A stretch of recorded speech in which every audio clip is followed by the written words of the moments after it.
Programme में आपको खुशामदीद कहते हैं। मैं असदुल्ला खान हूँ। मुज़ाकरात का आगाज़ हुआ तो था हुकूमत और तहरीक इंसाफ के दरमियान, लेकिन ये गाड़ी तीसरे ही प्लेटफॉर्म पर जाकर रुक गई, बल्कि दूसरे प्लेटफॉर्म पर रुक गई। तीसरे प्लेटफॉर्म के बाहर ही इसने ब्रेक लगा ली है और आगे नहीं बढ़ पा रही है। ऐसा लगता है कि सिग्नल का इंतजार, और वो सिग्नल अभी तक इस ट्रेन को हो नहीं रहा। ये मुज़ाकरात, इससे तहरीक इंसाफ को कितनी उम्मीदें वाबस्ता हैं? पार्टी के जो चेयरमैन हैं बैरिस्टर गौहर, वो तो बहुत होपफुल हैं, लेकिन जो बानी चेयरमैन है, क्या वो भी उतने ही होपफुल हैं? कल फवाद चौधरी साहब की मुलाकात हुई थी इमरान खान साहब से, उसके बाद उन्होंने आकर कुछ ट्वीट्स भी किए हैं और अपने ख्यालात का इजहार इन मुज़ाकरात के हवाले से भी किया है। तो मैं प्रोग्राम के शुरू में फवाद चौधरी साहब से कुछ बात कर लेते हैं, फिर आगे चल के हम अली बुखारी साहब और दीगर मेहमानों से बात करेंगे। पाकिस्तान तहरीक इंसाफ के रहनुमा अली बुखारी साहब भी हमारे साथ मौजूद होंगे और दीगर मेहमानों से भी। लेकिन फवाद चौधरी साहब, शुरू में ज़रा 2-4 सवाल मैं आपके सामने रखना चाहता हूँ। एक तो सर, ये आपने कहा कि इमरान खान को ज़्यादा उम्मीद नहीं है क्योंकि वो समझते हैं कि इस हुकूमती मुज़ाकराती कमेटी की कोई हैसियत नहीं है और अहलियत भी नहीं है, और इमरान खान साहब को कन्विंस किया गया है बैरिस्टर गौहर और दीगर क़यादत की तरफ से कि नहीं, अभी मुज़ाकरात से बाहर ना निकलें। तो क्या इमरान खान मजबूरी के आलम में मुज़ाकरात का हिस्सा बने हुए? देखिए, ये जो तासुर बार बार जा रहा है था कि जी इमरान खान मुज़ाकरात नहीं कर रहे, तो उन्होंने तो कमेटी भी बना के और ये करके ये तासुर जो है वो खत्म कर दिया है कि पीटीआई मुज़ाकरात नहीं करना चाहती। और बात यह है कि इमरान खान का मौक़िफ़ तो सही साबित हो गया। खान साहब कह रहे थे कि भाई, तो इमरान खान की बात तो फिर सही साबित हुई ना, और इसीलिए इमरान खान को उन्होंने कहा जी हम अगर रिटर्न दे दें, रिटर्न देने में तो कोई प्रॉब्लम ही नहीं था। ये तो मुतालबात इमरान खान पहले ट्वीट कर चुके हैं, तो उन्होंने कहा रिटर्न दे दे। लेकिन जाहिर है कि इस हालात में कि जब एक मुलाकात नहीं करा सकते, तो आप खुद ही अंदाजा लगा ले कि उस कमेटी की क्या हैसियत होगी या उसकी क्या। मतलब आपके ख्याल में मुलाकात कराना नहीं चाहते या करा सकते नहीं है?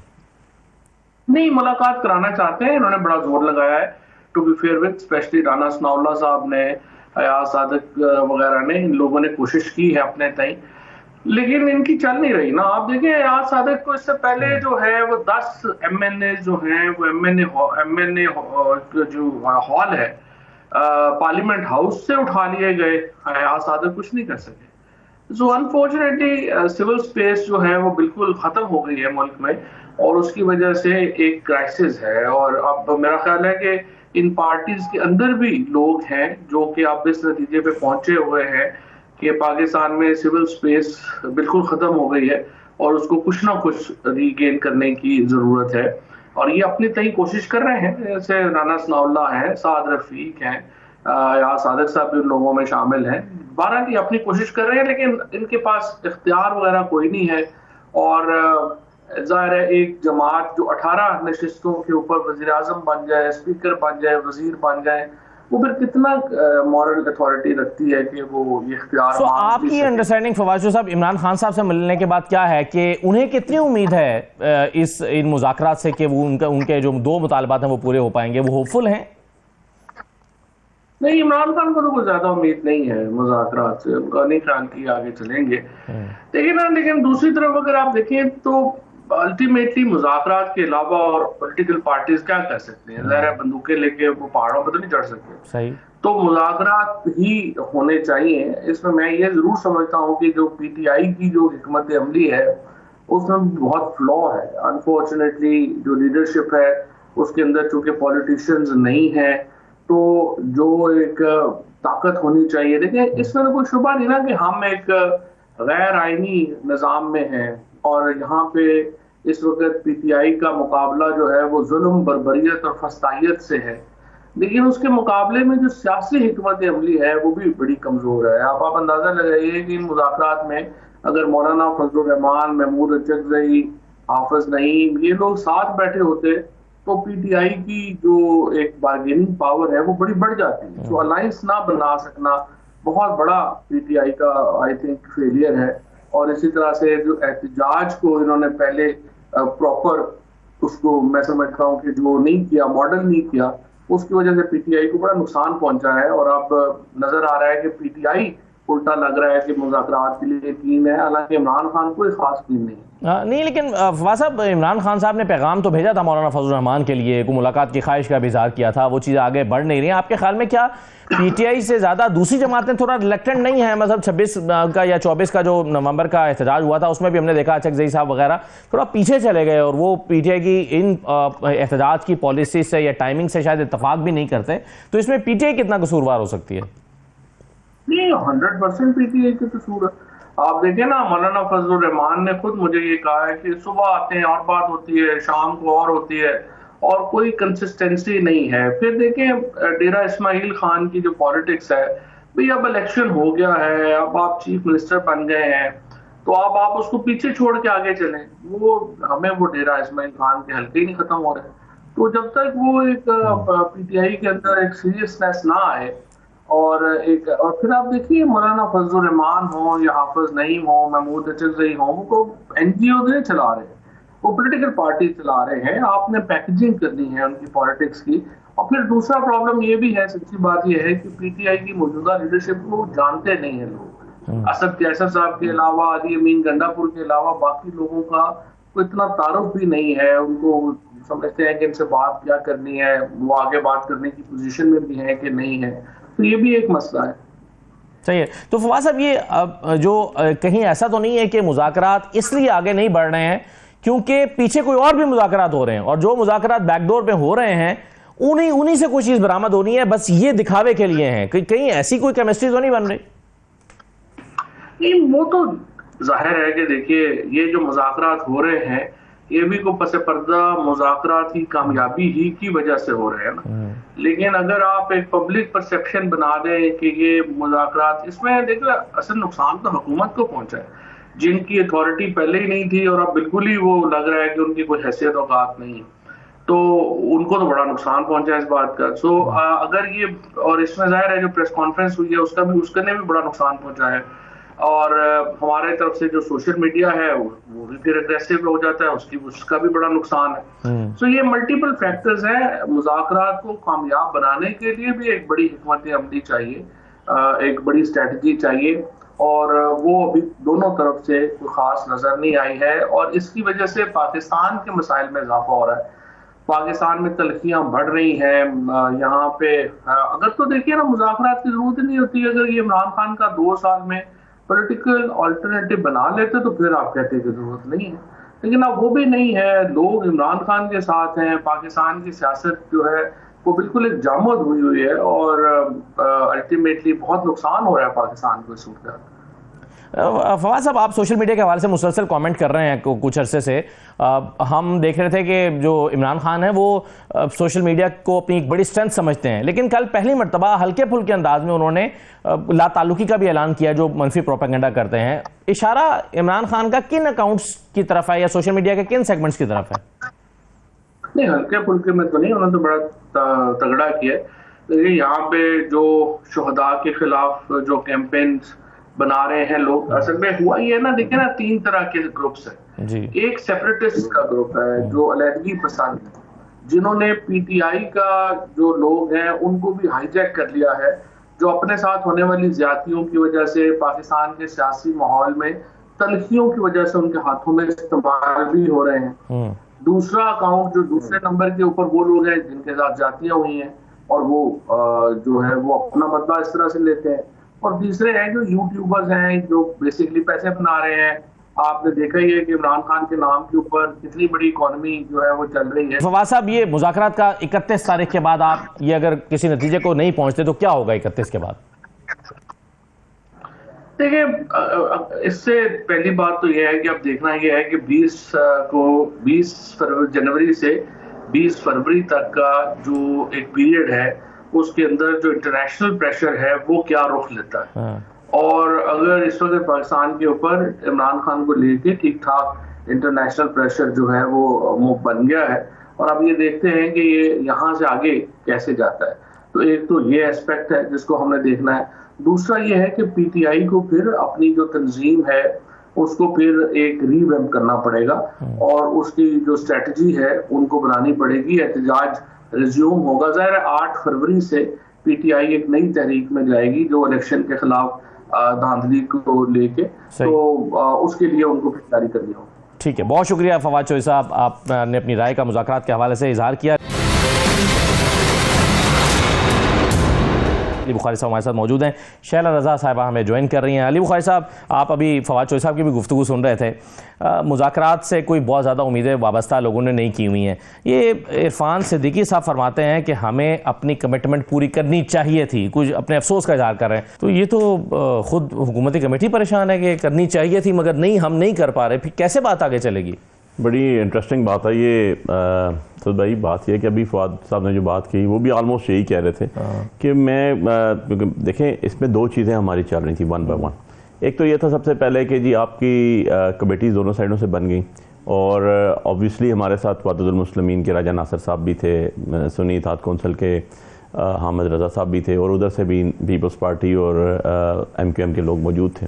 और जो constitution of the composition of the basically committees थी, वो से बड़े सीनियर सीजेंड टेक्निकल पॉलिटिशियंस मौजूद थे और सीनियर पार्लियामेंटेरियंस थे, CM KP समेत सारे जी। अब बात यह है कि मैं हर प्रोग्राम में ये कहता था कि यार बात यह है कि एक कमिटमेंट होगी, और वो इरफान सिद्दीकी साहब ने वहां पर एज अ स्पोक्स पर्सन वहां पर उन्होंने मीडिया के सामने कही, जिसमें सारी कमेटी सारे अरकान मौजूद एलामिया पढ़ के सुनाया कि जी हमें मुलाकात कराएंगे। और हमारा ये बड़ा जेन्युइन कंसर्न था कि जी आप हमसे जो बात करेंगे, जो चीज़ नई फ्रेश आएगी, हमें तो इमरान खान साहब से पूछनी है ना। हम तो उनसे पूछेंगे, हमारा लीडर तो जेल में है, हमारा लीडर बाहर तो नहीं है, तो हमने तो उनसे पूछनी है, जाके उसके बाद आके आपसे दोबारा बताना है। और उन्होंने कहा जी बड़ी जायज़ बात है आपकी, इसमें कोई ऐसी बात नहीं है कि जिसमें कोई अबहम हो, और हमने आपको फ्रीक्वेंटली मुलाकात करानी है। लेकिन उसके बाद बड़ा अनफॉर्चुनेट ये हुआ कि मुलाकात नहीं हुई।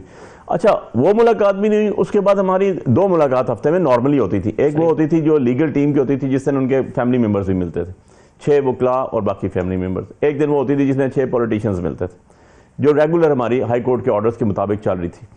अच्छा, बड़ी इंटरेस्टिंगली सबसे पहले उसके बाद जो है वो आ गई कमेटी गई मिलने के लिए, हमारी मुलाकात करने नहीं दी गई। और जिस अंदाज में हुई मुलाकात, वो मैं क्या आपको बयान करूं, आप सबको पता। ये मुलाकात क्या इसी वजह से नहीं हो पा रही कि जिस अंदाज में आप मांग रहे हैं, जिस माहौल में आप मांग रहे हैं, वो जरा थोड़ा माहौल और अंदाज का तो नहीं पता। जेल के अंदर अब एक मुलाकात होती है, मैं तो 2 साल से जा रहा हूँ ना, 2.5 साल से, साइफर से लेके आज तक, और उससे नेक्स्ट जो ट्यूसडे आया उसमें वकला की मीटिंग थी, उसमें मैं भी था। उस पर भी उन्होंने कहा जी बड़ा स्ट्रिक्टली उन्होंने कहा जी अली बुखारी बाहर हो जाए, बाकी अंदर चले जाए, मतलब जस्ट लाइक दैट एटीट्यूड था। अब आप जब मुलाकात नहीं करने दी जा रहे हैं, देखिए वहाँ पर जेल में हम जाते हैं, कल ट्रायल था, हम गए, वहाँ पर मुलाकात हुई, बाहर लॉन में जज साहब बैठे हुए थे, प्रोसिक्यूशन बैठी हुई थी, वकला बैठे हुए थे, और वहाँ पर उन्होंने टॉक शॉप भी एक रखी हुई थी जहाँ चीज़ें वो उनकी चल रही थी सारी की सारी। अच्छा, आपने अंदर हॉल के अंदर जो है वो खान साहब एक्यूज और बाकी लोग बैठे हुए थे सारे के सारे इनसाइड द हॉल, और वहाँ पर एक कोर्ट ख़त्म हुई, दूसरी कोर्ट स्टार्ट हुई। यार मीटिंग तो कर रहे थे बंदा खुदा उनको, ये तो मीटिंग नहीं हो सकती ना कि आप और मैं मीटिंग कर रहे हैं, इतना ज़्यादा डिफरेंस है बीच में, डिस्टेंस है बीच में, आपके पीछे 4 पुलिस वाले खड़े हैं, मेरे पीछे 3 पुलिस वाले खड़े हैं, 6 बंदे गए हैं, 2 की सीट्स पड़ी हैं, बाकी 4 खड़े हुए हैं। यार मतलब डिस्ग्रेस करने का भी कोई तरीकाकार होता है। और अगर आप मुलाकात ही नहीं करवा सकते, अगर आपकी इतनी वर्थ नहीं है कि आप मुलाकात ही नहीं करवा सकते, तो आगे कैसे चलेंगे? तो कम से कम वो कह सकते हैं, मतलब कल किसी चीज पे हम जॉइंटली एक दोबारा बैठ जाते हैं, और अल्लाह करे कोई एक ऐसी चीज आ जाती है, क्योंकि हम तो पॉलिटिकल लोग हैं ना, तो पॉलिटिकल लोग हमेशा नेगोशिएशन पे और पॉलिटिकल गुफ्तगू के ऊपर बिलीव करते हैं। अब एक चीजें आ जाती हैं, वो हमारी चीज बात मान लेते हैं, कोई क्वेश्चन बन जाता है, या कोई इनोसेंट प्रिजनर्स की बात आ जाती है, 2 ही पॉइंट ऑफ एजेंडा है, 2 ही चीजें टेबल हुई है, उसको एग्जीक्यूट कैसे करेंगे? क्वेश्चन तो ये आ गया कि आपने कर दिया। शैला साहबा, ये क्या हो रहा है कि हुकूमती कमेटी खुद अपनी ही बेबसी का इजहार कर रही है कि हाँ हमें मुलाकात करानी चाहिए थी, मुलाकात हो जानी चाहिए थी, मगर हम मुलाकात नहीं करा पा रहे हैं। बड़े अफसोस का इजहार खुद इरफान सिद्दीकी साहब ने किया है। तो ये कैसी हुकूमती कमेटी है, मुज़ाकराती कमेटी है, जिसके पास बज़ाहिर इख्तियार ही नहीं है? उनके पास जो बातचीत का इख्तियार है वो कर रहे हैं, मिलाने का इख्तियार अगर उनके पास नहीं है तो क्या कर सकते हैं, लेकिन जो बातचीत का इख्तियार है ये अच्छा आपने इंटरेस्टिंग बात की है, अगर नहीं है तो क्या कर सकते हैं, ये भी ठीक है। देखिए ना, जब वो खुद ही इज़हार अफसोस कर रहे हैं तो मैं क्या कर सकती हूँ, आपने मुझे बताया। तो जो उनके पास इख्तियार है वो कर रहे हैं। और अब तो वैसे भी जो है बानी PTI ने कह दिया है कि अगर वो नहीं भी मिलाते हैं तो आप एक दफा मिल लें और रिटन जो है वो दे भी दें। तो जब वो रिटन 2 ही पॉइंट पे हैं कि 2 पॉइंट्स, तो ठीक है, मुलाकात कर लें, ना मिले। सही है, चले वेल, ये तो बड़ा आपने सहूलत के साथ आसान कर दिया। लेकिन इसमें एक और चीज है जो शुरू में कह रहे थे, तो जब उनके लीडर कह रहे हैं कि अगर नहीं भी मिलती है मुलाकात की इजाजत तो एक मीटिंग कर ले और दोनों मुतालबात को लिख के भी दे दें। सलमान अकरम राजा कह रहे थे, लेकिन इससे जो हुकूमती मुज़ाकराती कमेटी की कमजोरियां यहाँ हुई है वो तो छुप नहीं सकती ना शैला साहबा। अब हुकूमत अपनी कमजोरी और ताकतवर होने का खुद सबूत देगी। आपका तो दो ही मुतालबात हैं कि आप उसको रिटर्न लेकर आएं, जो आपके लीडर ने कहा है कि एक दफा बैठ भी जाएं और रिटर्न दे दें, उसके बाद उसमें कुछ रह नहीं जाता। अच्छा, शुरू में हुकूमत ने कहा था कि हमारी कोई डिमांड्स नहीं है, शुरू में हुकूमत ने कहा था हमारी कोई डिमांड्स नहीं है, लेकिन अब इरफान सिद्दीकी साहब कह रहे हैं कि नहीं, अगर आपकी डिमांड आएंगी तो फिर हमारी भी आ जाएंगी। हमने तो उस वक्त कहा अब डिमांड्स आने वाली है। बुखारी साहब, आप उनके लिए तैयार हैं? आप तो चले अपने मुतालबात दे रहे हैं, वो अपने मुतालबात देते हैं कि जी आप सड़कों पर नहीं निकलेंगे, आप ये सिविल नाफरमानी की तहरीक नहीं चलाएंगे, आप तैयार हैं इसके लिए? देखें भाई, बात यह है कि हमारी जो कॉल है या हमारी जो कॉल्स रही हैं वो पीसफुल प्रोटेस्ट की हों या हमारी इससे हट के जो भी एहतजाज की हों या जलसों की हों, वो एक कॉन्स्टिट्यूशन के मुताबिक हैं। जो कॉन्स्टिट्यूशन जो इस्लामिक रिपब्लिक ऑफ पाकिस्तान का 1973 का कॉन्स्टिट्यूशन था, कोई ऐसी चीज़ नहीं आई जो इलीगैलिटी के ऊपर मबनी हो, कोई ऐसी चीज़ नहीं हमने डिमांड की जो किसी भी किस्म के कानून के से हट के हो। सो कहने का मकसद ये है कि अगर हमने कहा है अभी तक जो चीज़ें ऑन ग्राउंड हैं कि आप इनोसेंट प्रिजनर्स को छोड़ें, तो वर्ड इनोसेंट यूज़ किया है, उनको भी पता है, हमें भी पता है और आपको भी पता है कि इनोसेंट लोग कैसे हैं। मैं एग्जांपल कहेंगे तो आपको दे दूंगा। अच्छा, इसके बाद दूसरी चीज़ है कही कि हमारा एक स्टांस है, इनोसेंस का ताल्लुक भी तो अदालत, तायुन भी अदालत नहीं। देखें जी, अब रेंजर्स शहीद हो गए, 5 गाड़ी के नीचे आ गए, जिसने मारा गाड़ी पे वो बंदा पकड़ा गया, उसकी चीज़ आ गई, मेरे पे FIR है मर्डर की, मैं बेल की पर बैठा हूँ, ठीक है।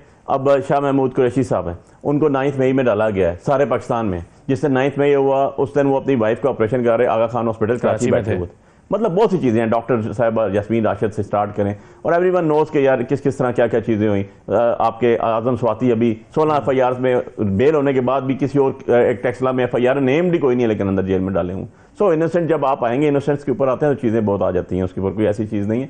और गवर्नमेंट के पास बड़ा इख्तियार होता है, इनके सारे के सारे प्रोसिक्यूटर्स इनके अपॉइंट किए हुए होते हैं, इन्वेस्टिगेशन इनके पास होती है, जो टेररिस्ट के डेफिनेशन कोर्ट बताई गई है वो सारी की सारी हट गई है। और फर्दर एक चीज़ बता दूँ आपको कि जो स्पेशल कोर्ट्स के जजेस होते हैं वो फेडरल गवर्नमेंट के लॉ मिनिस्ट्री ने अपॉइंट किए होते हैं। आप ये कह रहे हैं कि हुकूमत खुद फैसला करे कि किन लोगों को गैर कानूनी तौर पर रखा गया। हम तो इनको आगे कमेटी बनाएगी, हुकूमत कोई अटॉर्नी जनरल फैसला करेंगे, मगर ये कैसे होगा? कोई इसमें पेपर वर्क होगा, कौन बैठेगा, कौन तयन करेगा कि शाह महमूद कुरैशी इनोसेंट है मगर एजाज चौधरी नहीं है, उमर सरफराज चीमा नहीं है? मैं अर्ज करता हूँ, देखें हमसे, मैं समझता हूँ ये मेरी अपनी as a student of law and as a सियासी वर्कर कि अगला क्वेश्चन ये आएगा, अच्छा जी आप अपनी लिस्टें दे दें जो आपसे इनोसेंट समझते हैं। तो हमारे पास तो हमने तो 4-4, 5-5 हज़ार आप तो उनको भी डाल देंगे ना, जो आप तो सभी को इनोसेंट समझते होंगे। ठीक है, हम तो लिस्ट देंगे ना, ये तो हमारा प्रोग्रेटिव है, ये तो उसके बाद क्या होना है, क्या चीज़ होनी है, ये तो बात की बात है। दूसरा पॉइंट क्या है? दूसरा पॉइंट ये है कि जी एक जुडिशल कमीशन बना दिया जाए।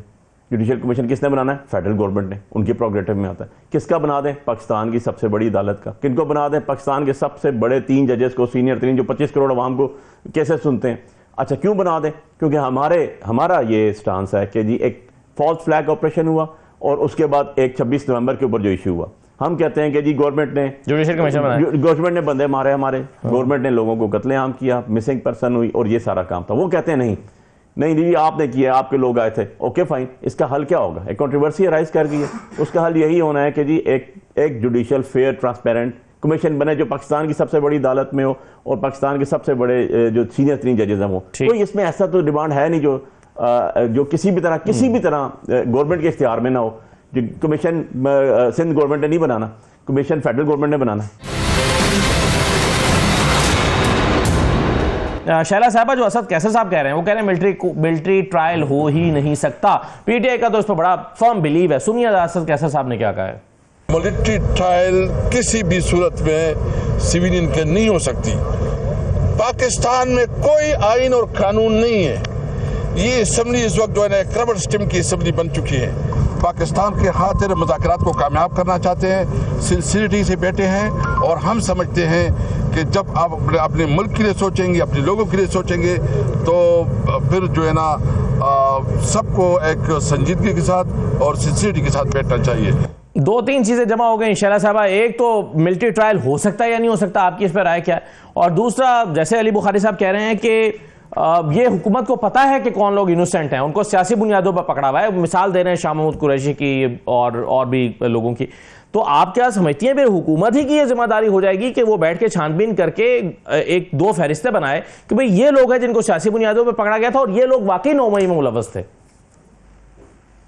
अच्छा, हम शुरू से चलते हैं। देखिए, एक तो ये कि इरफान सिद्दीकी साहब ने जो बात कही वो उसूलन एक तरीके से असर रखती है, क्योंकि फरीकैन के दरमियान मुज़ाकरात होते हैं, तो अगर एक फरीक अपने कुछ मुतालबात रखेगा तो दूसरा भी रखेगा, वरना मुज़ाकरात क्या होंगे? फिर तो आपकी डिमांड्स हैं जो मुझे मान लेनी चाहिए, उसके लिए बैठने की जरूरत क्या है?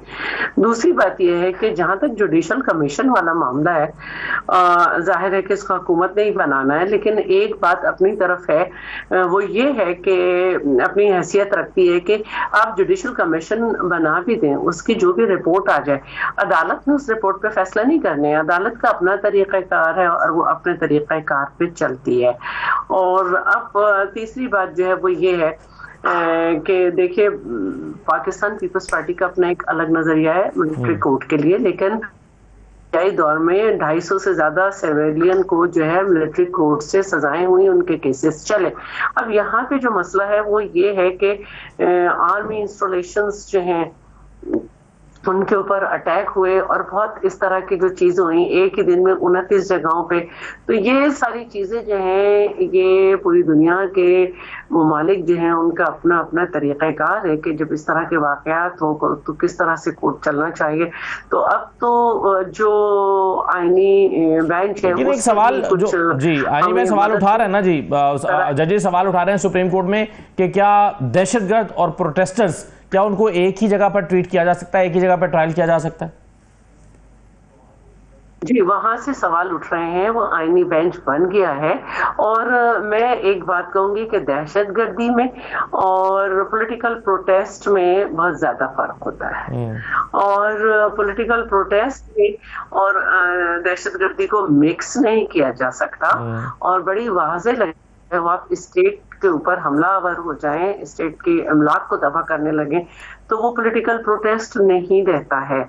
और दूसरी बात जो है मुझे ये भी करनी है कि जब 26वीं आईनी तरमीम के बारे में पीटीआई बात करती है तो चले उस वक्त आप हुकूमत को या पीपल्स पार्टी को कुछ भी कह दें, लेकिन मेरे साथ कुछ प्रोग्राम्स में कमरान मुस्तफ़ा बैठे और उन्होंने हकीकत खोल दी कि किस तरह इनकी रजामंदी थी, किस तरह से क्या था, और आखिरी दिन भी इनके यहाँ से कौन कौन क्या चाहता था। खुद आमिर डोगर ने क्या कहा असेंबली में कि अगर यही तरमीम थी तो हमें इतराज नहीं है, लेकिन तबाह वहां से हो गई थी वो आईनी तरमीम की इनकी हिमायत, जो वीटो पावर जिसके पास है, उसके पास गए एक दिन पहले मिलने, और फिर वही हुआ जो उससे पहले शाह महमूद मुज़ाकरात कर रहे थे इलेक्शन के लिए, और उन्होंने कहा था कि 80% हम टारगेट अचीव कर चुके हैं, और उस मुज़ाकरात का हुआ था।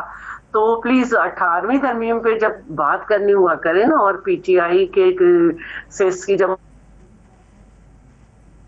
जी चलिए जरा वापस कनेक्ट करते हैं आपको। आप जी शैला साहब, इस तरह से ही उनके और आखिरी वक्त तक उनका क्या काम था कि कभी इनके कमरे में जा रहे थे और कभी कुछ, और ये चाह रहे थे कि किस तरह से ये भी वोटिंग करें उसके लिए। फिर उसके बाद चीफ जस्टिस के लिए जो कमेटी बनी है उसमें भी जाना चाह रहे थे, लेकिन सलमान अकरम राजा साहब जो कि उस वक्त सेक्रेटरी जनरल के तौर पे सामने आया, हालांकि इनका इनके मुताबिक उस कमेटी में भी नहीं थे सेक्रेटरी जनरल्स की, उन्होंने मना कर दिया। तो ये इनकी पार्टी के मसाइल तो हैं।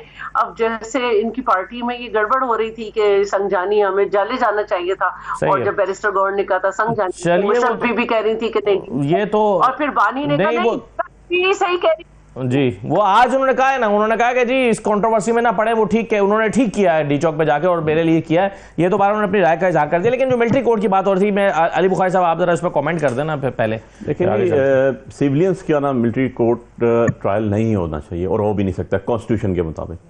आपने मिलिट्री ट्रायल करना है, MPMLA के अंदर 1952 का लॉ बना हुआ है, चलता आ रहा है। अब जो इसके अंदर अभाम है, मुझे ये बताएं ना भाई कि नहीं मिलिट्री कोर्ट्स अगर कहा जाता है कि आपके ज़माने में बनी थी, आपके मुखालिफिन आपको दो चीज़ें इसमें आई हैं।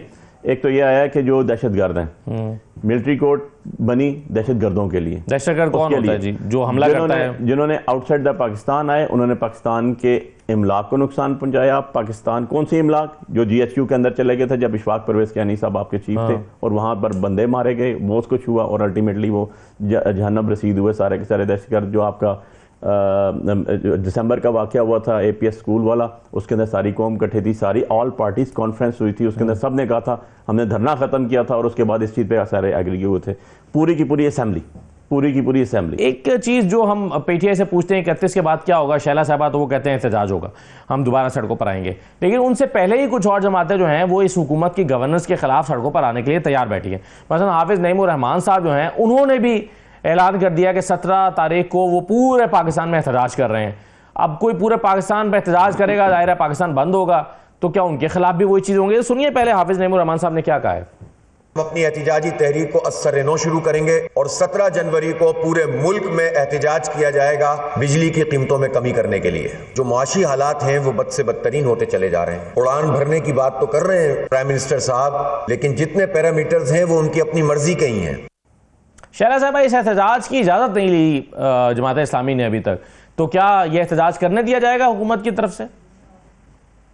अच्छा देखिए, हर एहतजाज करने का हक है तमाम पॉलिटिकल पार्टीज को। अच्छा, सिर्फ एक जगह एक कानून बनाया गया है इस्लामाबाद के लिए, पीसफुल असेंबली, जिसमें रेड जोन में एहतजाज करने की शराइत है, मना वहां पे भी नहीं है। 7 दिन पहले जो है आपने परमिशन लेनी है, उसके टाइम को फिक्स करना है और उसके दायरे कार में एहतजाज करना है। एहतजाज अगर आइन और कानून की रोशनी में होता है तो उसकी कोई भी हमने एक सियासी जमात का शैला साहब देखा ना कि उनको तो लाहौर में भी पानी छोड़ दिया गया, नहीं करने दिया गया, तो फिर उनको इजाजत दी गई जहां पर जाकर काना पे जाके, तो वहां फिर उनको करने दिया गया, और 3 घंटे के बाद बंद कर दिया गया उनका, जब टाइम खत्म हो गया। तो सियालकोट में भी नहीं करने दिया, फैसलाबाद में भी नहीं करने दिया गया। तो आप कह रही हैं कि सिर्फ इस्लामाबाद में पाबंदी है, लेकिन एक जमात के लिए तो पूरे पाकिस्तान में पाबंदी है। देखिए, पंजाब हुकूमत अपनी बात का खुद जवाब देगी। ठीक, कराची में एहतजाज होते रहते हैं, सिंध के अंदर, और हम खुद भी एहतजाजों में चले जाते हैं, और जहाँ पे सॉलिडारिटी शो करनी होती है, और इन जो भी एहतजाज कानून आए इनके दायरे में है, वो उसकी में कोई बुराई नहीं। सही है। लेकिन शैला साहब, अभी आपको पता है ना कराची में भी गिरफ्तारियां हुई थी जब ये PTI ने एहतजाज करना था इस्लामाबाद में आकर, कराची से भी गिरफ्तारियां हुई थी, सिंध से भी हुई थी। मेरी नॉलेज में नहीं है, लेकिन अगर कोई ऐसी एक्टिविटी की होगी जिसकी वजह से गिरफ्तारी का सबब हुआ हो तो फिर वो छूट भी गए होंगे फौरन, छोटी मोटी दफा लग के गिरफ्तार। लेकिन आप समझते हैं कि हक है एहतजाज करने का? बिल्कुल है, बिल्कुल है, ऐसी क्या बात है, बिल्कुल सही है। तो ये वैसे जस्टिफाइड है इस वक्त बिजली की में भारी कीमतें और महंगी बिजली, जमात इस्लामी का एहतजाज आप समझते हैं कि बिल्कुल जस्टिफाइड है? तो किसी भी चीज पे किया जा सकता है, और अवाम किसी भी चीज मुतालबा है ना, आपने जिनको वोट दिए हैं, या आप ये समझते हैं कि जिनको आपने वोट नहीं दिया लेकिन लोगों ने वोट दे दिया है और वो बढ़ते इख्तिदार है, अपनी गवर्नमेंट से मुतालबा कर सकती है, लेकिन एक तरीक़ाकार होता है।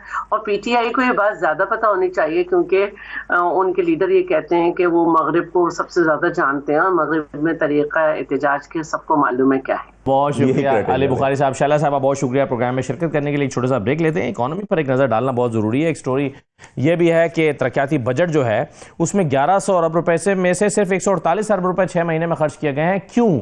और ये जो अहदाफ हमने रखे हैं और जो IMF का एक दबाव हमारे ऊपर आ रहा है, जो हमने रिवाइव करवाना है अगली किस्त के लिए, ये मामला किधर को जा रहे हैं? इकोनॉमी इस वक्त पाकिस्तान का स्टिल एक बहुत बड़ा इशू है, अगरचे प्राइम मिनिस्टर जाके मिल रहे हैं, स्टॉक मार्केट का भी उन्होंने विजिट किया है, लेकिन हालात किधर जा रहे हैं? छोटे से ब्रेक के बाद वापस आते हैं।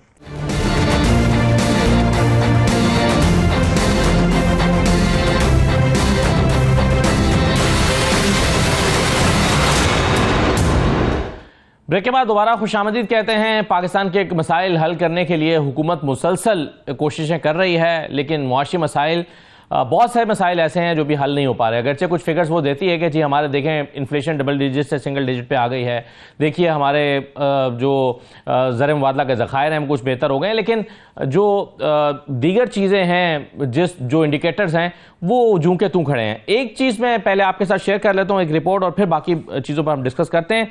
एक रिपोर्ट जो है वो ताज़ा रिपोर्ट में इंकशाफ हुआ है कि रवां साल के जो पहले 6 महीने हैं उसके दौरान हुकूमत पब्लिक सेक्टर डेवलपमेंट प्रोग्राम के 1100 अरब रुपए के बजट में से सिर्फ 148 अरब रुपए खर्च कर पाई है। रवां माली साल पीएसडीपी की मद में असल बजट 1400 अरब रुपए रखा गया था, जिसे बाद में कम करके 1100 अरब रुपए किया गया। माली साल 2024-25 के पहले 6 माह के दौरान 6 वजारतें तरक्याती बजट में से 1 रुपया भी खर्च नहीं कर पाई। Commerce, communications, housing and works, narcotics control, मजहबी उमूर और स्ट्रेटेजिक प्लानिंग की वजारतों ने पीएसडीपी बजट में से 1 रुपया भी खर्च नहीं किया।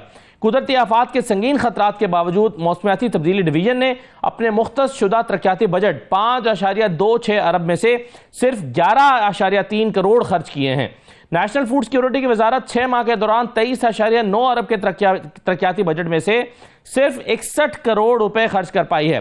पावर सेक्टर के लिए सालाना तरक्याती बजट की मद में 95.5 अरब मुख्तस किए गए, लेकिन यह शोबा 6 माह में सिर्फ 3.9 अरब खर्च कर पाया। इसी तरह से प्लानिंग कमीशन ने 21.4 अरब मालियत की तरक्याती बजट में से सिर्फ 1.1 अरब रुपए खर्च किए। वाटर रिसोर्स डिवीजन ने 170 अरब की तरक्याती बजट में से सिर्फ 32 अरब रुपए खर्च किए, और हायर एजुकेशन कमीशन ने 61 अरब के बजट में से 9.6 अरब, जबकि कैबिनेट डिवीजन ने 51 अरब के तरक्याती बजट में से सिर्फ 68 लाख रुपए खर्च किए। हमारे साथ हारून शरीफ साहब मौजूद हैं। हारून साहब, बहुत शुक्रिया। गुफ्तगू का आगाज यहीं से कर लेते हैं। क्या ये इदारों की परफॉर्मेंस को इंडिकेट करता है कि आपको एक बजट दिया गया है तरक्की करने के लिए, अपने अब डिपार्टमेंट पे लगाने के लिए, लेकिन वो पैसे खर्च ही नहीं हो रहे? इसका क्या मतलब है कि काम नहीं हो रहा? जी बहुत शुक्रिया। देखें, काम करने के तरीके हैं। हमें जो आदत पड़ी हुई है कि हम बगैर प्लानिंग के, बगैर तरजीहात बनाए, बगैर पॉलिसी के अपनी पॉपुलिस्ट स्कीमों के अंदर जब पैसा खर्चने पे आते हैं तो वो धड़ाधड़ खर्च हो जाता है। लेकिन जब आपने ह्यूमन डेवलपमेंट में खर्चना है, जिस पे रिसर्च करनी पड़ती है, मेहनत करनी पड़ती है, पार्टनरशिप्स ढूंढनी पड़ती हैं, उसकी अकाउंटेबिलिटी और ट्रांसपेरेंसी बनानी पड़ती है, ये कोई वो पैसे नहीं है कि आपने एमएनए के फंड्स में दे दिए, तो वहां पर हमारी कैपेबिलिटी डे 1 से बहुत कम है और पैसा अनस्पेंट रह जाता है और प्रोजेक्ट भी हम नहीं कर पाते हैं। ये एक बड़ा संगीन मसला है, क्योंकि हमारी जो इन्वेस्टमेंट टू जीडीपी रेशो गिर रही है, 13% से नीचे आ गई है। वो तब बढ़ेगी जब पब्लिक इन्वेस्टमेंट बढ़ेगी तो प्राइवेट कैपिटल अट्रैक्ट होगा। अगर पब्लिक इन्वेस्टमेंट अब आईएमएफ की स्क्रूटनी में है, क्योंकि इसलिए ये लोग उसको पॉपुलिस्ट सियासी स्कीमों में लगाना मुश्किल हो गया है, तो जो जेन्युइन प्रोजेक्ट्स हैं ना वो हमें बनाने आते हैं, ना हमें इंप्लीमेंट करने आते हैं, और ना ही अभी तरजीहात के अंदर है। यही वजह है सर कि अब देखिए ना, 51 अरब रुपए रखे गए तो महज 51 अरब में से 68 लाख खर्च हुए, यानी 51 अरब रुपए में से 1 करोड़ भी खर्च नहीं हुआ। और इसी तरह से कई शोबों में हम देख रहे हैं कि शायद 5% खर्च हुए हैं, कहीं पर 10% खर्च हुए हैं, जबकि हाफ ऑफ द टाइम गुजर गया है। तो आप कह रहे हैं कि कैपेबिलिटी, प्लानिंग और जो चीजें हैं जो आगे बढ़ने के लिए रिक्वायर्ड है, वो दरअसल उसमें हम लैग कर रहे हैं। लेकिन सर ये सलाहियत पहले से भी कम है, इस मर्तबा तो और भी कम खर्च हुआ है, इसकी क्या वजह है? ये सलाहियत बतदरीज गिरती भी जा रही है, और जब से 18वीं अमेंडमेंट हुई है बहुत सा काम सूबों में चला गया। As a matter of fact ये फेडरल गवर्नमेंट के तो बहुत सारे तरक्याती मंसूबों का काम है ही नहीं। या तो इनको पब्लिक प्राइवेट पार्टनरशिप में प्राइवेट सेक्टर को दे देना चाहिए, या वो सूबों के साथ मिलकर इसको आगे पुश करें।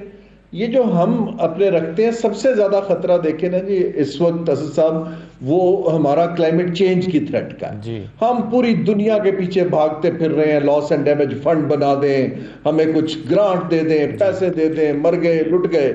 लेकिन जो आपने अपना खुद मुख्तस किया, उसको प्राइवेट सेक्टर से मिलके हमें एक $500 मिलियन का बैंक क्लाइमेट बनाने में कौन रोकता है? लेकिन उसको बनाने के लिए मेहनत करनी पड़ती है, उसको बनाने के लिए ह्यूमन रिसोर्स पैदा करना पड़ता है, उसको बनाने के लिए रिसर्च करनी पड़ती है, और उसकी डिलीवरी के लिए इंस्टीट्यूशंस बनाने पड़ते हैं। ये एक मेहनत तलब काम है। हमने मेहनत छोड़ी हुई है, या हम डोनर्स पे छोड़ देते हैं कि आप आके कर दीजिए, या चीन से कहते हैं आप आके कर दीजिए। हमें सिर्फ कैश ट्रांसफर आती है। अगर आज हमें इजाजत हो और BASP के थ्रू हमने ये पैसा देना हो, लैपटॉप्स देने हो, टैक्सियां देनी हो, वो काम सबसे आसान है। आप चेक लिखते हैं, पैसा बांट देते हैं। लेकिन जब आपने मीनिंगफुली उसको डिप्लॉय करना है, खतरनाक हद तक हमारी कैपेबिलिटी और पॉलिटिकल विल वहां पर कम है। सर, एक और चीज़ की जानिब पे आना चाहता हूँ। ये पहले 6 महीने में हुकूमत को 386 अरब रुपए के शॉर्टफॉल का सामना है। आपके ख्याल में ये कितना संगीन फिगर है, या आपके ख्याल में ये कवर हो जाएगा, नहीं हो सकता, या हमारा टारगेट ही सही नहीं था? आप इसको कैसे देख रहे हैं? देखिए, पहली बात तो ये है कि किसी भी मुल्क में टैक्स कलेक्शन जो होती है, अगर आप इस नीयत से करते हैं कि हमने IMF का टारगेट मीट करना है, तो वो उसके डायनामिक्स बड़े फर्क हैं। अगर आप इस नीयत से करते हैं कि हमने इस पैसे को कलेक्ट करके लोगों पे लगाना है और एक पॉलिसी के तहत लगाना है, तो उसके डायनामिक्स फर्क हैं। इस वक्त तो प्रेशर में है कि आपने कहीं से टारगेट मीट करना है। अब वो टारगेट आपने नहीं रखा है, वो टारगेट आपके लिए IMF ने रखा है। अब वो टारगेट पहले भी बहुत हाई था। मुझे लगता है कि जो प्रेशर डाल के, एडवांस टैक्स लेके, हरासमेंट करके किसी ना किसी तरह हम टारगेट पूरा कर लेंगे, क्योंकि हमें 6 माह के लिए मजीद ट्रांच चाहिए होती है। लेकिन ये काम सस्टेनेबल नहीं है। टैक्स तब आएगा जब पॉलिसी बनेगी, टैक्स तब आएगा जब लोग देखेंगे कि टैक्स का पैसा हमारी भलाई पे लग रहा है और सब दे रहे हैं। जब टैक्स की हम किटी को एक्सपैंड करेंगे, कंस्टिट्यूएंसीज जिनको प्रोटेक्ट करते हैं उनको छोड़ेंगे, ये तब टैक्स का कल्चर बनना शुरू होगा। और जब मैकेनाइज करेंगे कि बीच में करप्ट जो इंटरमीडियरीज हैं उनका ताल्लुक खत्म किया जाए। ठीक है सर, इस पर भी जरा कमेंट कर दीजिए कि जो हमारा ग्रोथ रेट रहा है 0.92% और हमारी जो इंडस्ट्रियल ग्रोथ है वो नेगेटिव में रही है, और फिर अब IMF आगे आ रहा है, उसकी शराइत हैं, उसको क्या पूरा हम कर पाएंगे? तो आने वाले दिनों में इन स्टैट्स को देखते हुए हुकूमत की जो मुआशी कामयाबियां हैं, उसको, ये दावे को कैसे देख रहे हैं कि जी हम मुआशी तौर पर बहुत कामयाब हुए हैं? नहीं, हुकूमत देखिए, मईशत को देखने के 3-4 जाविये हैं। हुकूमत की मईशत बेहतर हो गई है क्योंकि कर्ज लेके और IMF प्रोग्राम से उनके रिजर्व्स के अंदर कुछ स्ट्रेंथ आ गई है। बैरूनी अदायगियों का 3 माह का हमारे पास कवर आ गया है। करंटली हमारे ऊपर कोई ऐसा अदायगी का इतना प्रेशर नहीं है कि हमें मजीद कर्ज लेके पे करना पड़े। ऑल्दो साल में लेंगे, लेकिन अब वो डेस्परेट, रिएक्टिव। सो हुकूमत की मईशत तो ये है कि जी हम 6 माह 8 माह हमारे प्रेशर कम हो गए। अगर आप मईशत को डेवलपमेंट इकोनॉमिक्स की हमारी लेंस से देखते हैं कि गुर्बत कहाँ है, इकोनॉमिक अपॉर्चुनिटीज कहाँ है, जॉब क्रिएशन की सतह कहाँ है, ह्यूमन डेवलपमेंट इंडेक्स कहाँ है, आया हम सही जगह इन्वेस्ट कर रहे हैं हेल्थ के ऊपर, एजुकेशन के ऊपर, क्लाइमेट चेंज के ऊपर, वहां पे तो परफॉर्मेंस दूर दूर तक आपको दिखाई नहीं देती है। हाँ, पॉपुलिज्म हमें दिखाई जरूर देता है कि स्टॉक मार्केट चढ़ गया है, अब तस्वीर खिंचवा लें, ये कर लें। द पीपल सेंट्रिक इकोनॉमिक्स अभी उसकी मुझे कोई सिम्त दिखाई नहीं। IMF की अगली केस हासिल करने में सर हमें मुश्किल का सामना तो नहीं करना पड़ेगा? मुझे लगता यह है कि हमें किस्त मिल जानी चाहिए, ज्यादातर अशारिये जो हैं हमारे प्रायर एक्शंस, लेकिन क्योंकि प्रोग्राम फ्रंट लोडेड है, पहले साल ज्यादा प्रेशर है। मुझे डर सियासी तौर पे है, जो अमेरिका के अंदर चेंज आ रही है हुकूमत की, उसके बाद अगर IMF के ऊपर प्रेशर आता है तो हमें कोई भी एग्जेम्पशन मिलनी बहुत मुश्किल हो जाएगी। बहुत शुक्रिया हारून शरीफ साहब, बहुत शुक्रिया प्रोग्राम में शिरकत करने के लिए। ये नाज़रीन आज का प्रोग्राम था, इजाज़त दीजिए, अल्लाह हाफ़िज़।